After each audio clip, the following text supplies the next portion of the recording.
வணக்கம். நீங்கள் பார்ப்பது AI குரல் நாவ். நான் மேகா. Breaking news.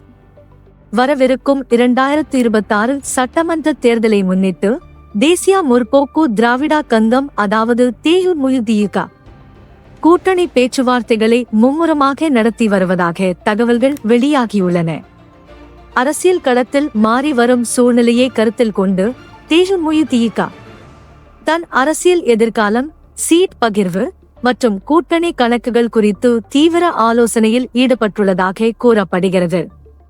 பாரம்பரிய கூட்டணிகளா, புதிய அரசியல் அணிகளா அல்லது தனித்து போட்டியிடும் முடிவா என்பது குறித்து கட்சியின் உயர்மட்டத்தில் தொடர்ச்சியான பேச்சுவார்த்தைகள் நடைபெற்று வருகின்றன.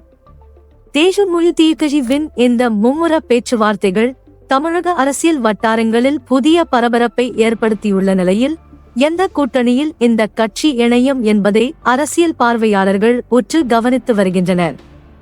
தேமுதிக கூட்டணி முடிவு, அதிகாரப்பூர்வ அறிவிப்பு மற்றும் அரசியல் எதிர்வினைகள் குறித்து AI குரல் நாவ் உங்களுக்கு தொடர்ந்து உடனுக்குடன் தகவல் வழங்கும்.